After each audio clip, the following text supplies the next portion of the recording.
Hey man, for the fourth year, this channel, myself, Joe Donahue, will be covering and following Pennsylvania Sprint Speedweek here in central Pennsylvania with the Pennsylvania Posse. How many more times can I say the word Pennsylvania? We have 10 straight nights of sprint car racing on the docket for the coming week, and we are going to cover each night individually on this channel. We're going to follow around PA Speedweek, follow the points, but in this video, we're going to introduce to you what this is, what it represents, and how many points everybody gets, and where we're going, and who I think is going to win, and it's going to be fun. To start things off, what is Pennsylvania Speedweek?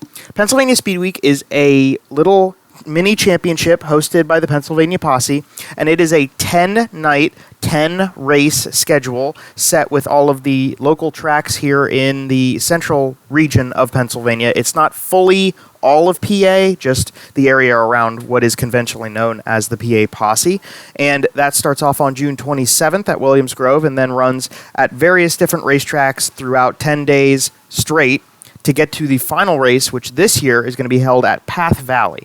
So pulling it up on the screen, here are the 10 races. Williams Grove on June 27th is the first night of action. That is a Friday.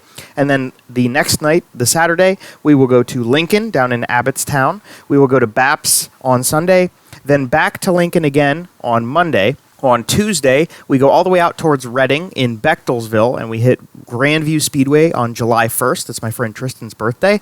On Wednesday, July 2nd, we go to Port Royal, and then July 3rd, we do a race in Maryland for Pennsylvania Speedweek, which, you know, why? I don't know, but hey, I will tell you, I love that racetrack, and it's also only like 15 miles from the border, so it's really not that far out of Pennsylvania. Anyway, July 4th, that is the 4th of July at Williams Grove. There will be fireworks, I'm at least assuming, based off of this graphic. Port Royal Speedway on July 5th, which is a Saturday, and then the final race of the week is a 10,000 to win show at Path Valley, which is about an hour and a half west of all of these other racetracks, and it's going to be the first year back at Path Valley in about 11 years. I believe 2014 or 15 was the last time they went. So this is the schedule.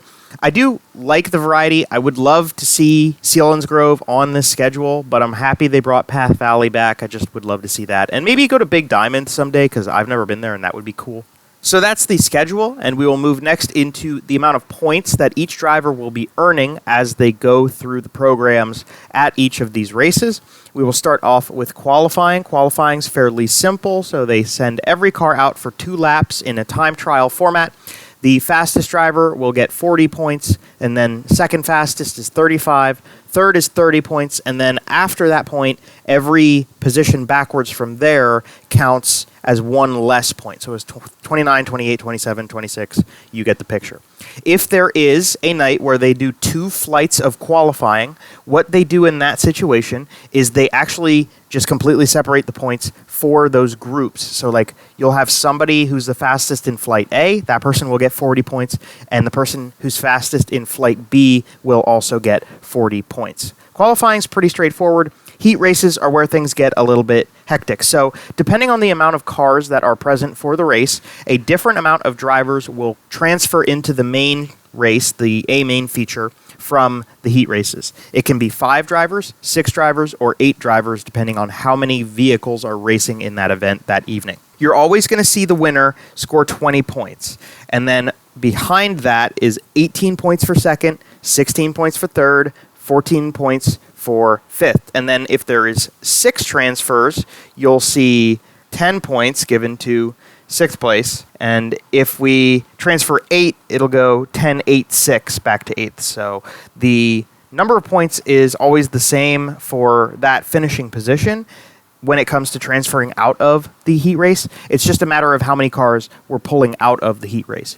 With that in mind, you're either going to qualify in 6 cars from the B main or 4 cars from the B main. So if you take 6 from each heat race, you would get to the point where you need a B. And if you do 5 from each heat race in a 4 heat race format, which is when they would use that, you would need 4 more from the B main. And when the B main has 4 transfers, it will go 8, 7, 6, 5 in terms of how many points they get. So first place gets 8 points. And then if there are 6 transfers, then 5th will get 4 points, and 6th will get 3 points. And then to the feature, I'm not going to list the whole thing out because they will put 24 cars in these features, and that's how the points are given out to each of the drivers in these races.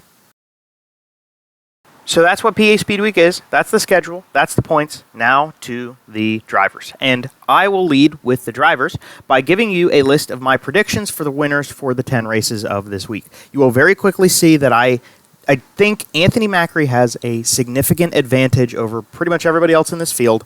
Brent Marks is not doing this program, and I can see Danny Dietrich putting up a fight, but I just think Anthony Macri, he's got so much momentum off of the last few years.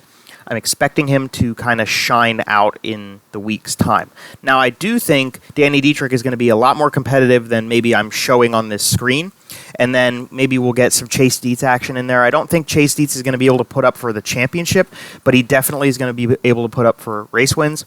And then you got the Kreitz car, which Christopher Bell and Ryan Smith are going to split between themselves for some of the week. And I do think Christopher Bell, coming in with the skill he hasn't won in a while. Grandview's a kind of an off race for these guys. We don't race the PA Posse there very often, so I think he can come in and shine out there. But this is my predictions list. So this is my list of dark horses. All of these drivers are people that I'm expecting to do well and possibly win, but you wouldn't necessarily immediately expect them to win. And that's kind of crazy to say about like Justin Whittle, Brock Zierfoss, Lance DeWeese, Ryan Smith even, because those guys all have wins and they're all very competitive, but I just don't seem to me like they're a favorite that would be more of a long shot. This is my list of dark horses. With all of that in mind, there are some names that I didn't list or that I want to throw out there again. I want to say Troy Wagaman, always fast, always good. That Hefner car is good. I mentioned Chase Dietz already. I think he's competitive. I think he's strong. Brock Zierfoss going to have his first time back with PA Speedweek after running with the World of Outlaws for a few years, so he could be a factor. And then the Kreitz car showing up, whether it's Christopher Bell or Ryan Smith, always one to watch. On top of things, going into this week, we are anticipating, at least at the time of recording, rain to play a factor into the first, 4 nights? I mean, we got some rain on the calendar, which actually, honestly, is good because the week prior, super hot, so we need the rain, but I don't want it to interfere too much with the racing. We could see rain messing around with things all the way from Williams Grove, night number 1, all the way down to Port Royal on July 2nd, because that's what the forecast is telling me at this time. But hopefully it's not as bad as 2023. That's the show. That's everything here. If you have any questions about what's going on with PA Speedweek, let me know in the comments below. Comment who you think is going to win the championship. If you want to keep up with everything throughout the week, you can subscribe to the channel. The bell icon alongside the channel name will give you the notifications you need to know when these videos come out.